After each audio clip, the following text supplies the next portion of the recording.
Nidal Benchir, je suis directeur de recherche, centre de recherche et d'études sociales.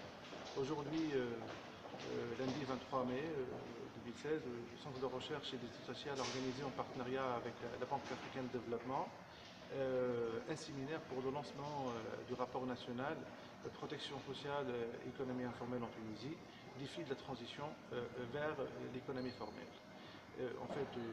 Ce séminaire a été l'occasion de présenter les principales méthodologies, les principales approches de mesure et d'appréhension du phénomène de l'informalité, de mettre aussi l'accent sur les différences conceptuelles entre un nombre de concepts comme l'économie agricole, l'économie informelle, l'emploi informel, l'économie souterraine, l'économie illégale, l'économie souterraine. Donc juste en fait pour que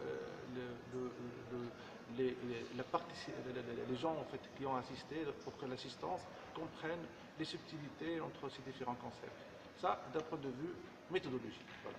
Quant aux présentations, ils ont porté essentiellement un survol historique des différentes phases, des différentes stations d'extension de la protection sociale à l'économie formelle, depuis le début du siècle passé.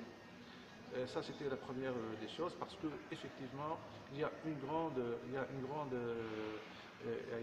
lien entre la protection sociale et l'économie informelle.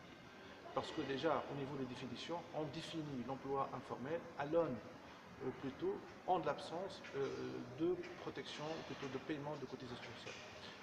D'un point de vue des résultats les plus saillants, les plus importants sont comme suit. Pour l'emploi informel, actuellement, en 2015, ils sont 1 92 000 travailleurs à ne pas être immatriculés à la sécurité sociale. D'où, c'est-à-dire, conséquemment, ils sont considérés comme étant informels. Ainsi, pour l'année 2015, on a un taux d'informalité de 32,2% contre un taux de 34% en 2005. Il y a eu deux mouvements, deux tendances. Une première période dans laquelle le taux d'informalité a baissé, de 2005 à 2011, et puis l'augmentation a été réamorcée de 2012 à 2015. Cette augmentation pourrait s'expliquer par des phénomènes de récession de l'activité économique, parce que l'emploi informel est un phénomène contracyclique. Lorsque l'économie lorsque la croissance est en panne, lorsque l'économie fait face à des problèmes de récession, c'est en ce moment-là que l'emploi informel reprend sa croissance. C'est le phénomène contracyclique, parce que l'emploi informel est un amortisseur de crise et de récession pour les ménages tunisiens. Ça, en fait, c'est un fait stylisé qu'on observe dans la plupart des pays. Ça, c'est le premier constat. Deuxième constat, c'est que l'emploi informel est très élevé, notamment pour les non-salariés. Pour les non-salariés, c'est-à-dire les travailleurs indépendants, les patrons, l'emploi informel a atteint des niveaux élevés, qui sont de l'ordre de 60% pour les indépendants et les travailleurs non-salariés, et de 22% pour les salariés. Ça, ce sont les chiffres au niveau national. Troisième constat de taille, et l'un des moindres, et ça concerne les populations jeunes. L'emploi informel est particulièrement exacerbé auprès des populations jeunes. Si on prend par exemple l'indicateur des fréquences cumulées croissantes du taux de l'emploi informel par structure d'âge, on se retrouve devant un constat ahurissant, c'est que 80% des hommes et 40% des femmes, plutôt le taux d'informalité auprès des populations âgées de moins de 40 ans est de 80% pour les hommes et de 40% pour les femmes. Aussi, un autre indicateur très important, si on prend l'évolution du taux le taux d'emploi informel selon la structure par âge de la population, on va se trouver devant un constat poignant, c'est que l'emploi informel est très élevé, notamment pour les populations une population très jeune qui vient d'intégrer le marché du travail, et là en fait pour la tranche d'âge 15-20, et aussi de 40% pour la tranche d'âge 20-25.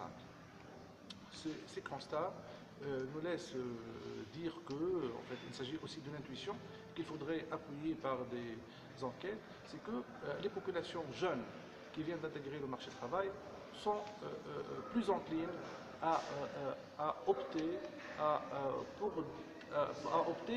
des postes d'emploi, pour des emplois qui n'offrent pas de sécurité sociale et qui sont peu décents. Mais au fur et à mesure que la carrière avance, ils deviennent en fait beaucoup plus attirés à opter pour des postes d'emploi qui offrent une sécurité sociale. Quatrième constat, non des moindres, en rapport avec la réforme des régimes de sécurité sociale, on pense que actuellement l'emploi informel constitue un gisement d'emploi très important pour la CNSS. Et du coup, en fait, on a fait un nombre de scénarios qui démontrent, qui font preuve, qui donnent des preuves en fait à l'appui que la formalisation, les processus de formalisation pourraient générer donc des sommes substantielles à la CNSS qui pourraient l'appuyer à lisser les taux de cotisation d'équilibre, et cette solution pourrait, à condition qu'elle soit couplée par une réforme paramétrique des régimes de retraite, elle pourrait effectivement donc atténuer les pressions qui sont déjà très lancinantes au niveau de la CNSS et aussi au niveau de la CNRPS. Les recommandations en fait, qu'on propose actuellement, principalement, il faudrait renforcer le contrôle au niveau de la CNSS.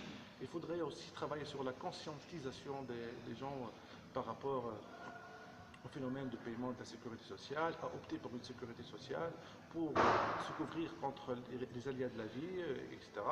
Troisième point, c'est que aussi il faudrait renforcer notre connaissance du phénomène du travail informel, de l'économie informelle de manière générale, à travers les enquêtes statistiques et le travail d'exploration statistique. Et dans ce domaine-là, on a déployé, on a avancé pas mal de recommandations en direction de l'INS pour renforcer les enquêtes, pour mener des enquêtes qui soient orientées vers l'exploration de l'économie informelle.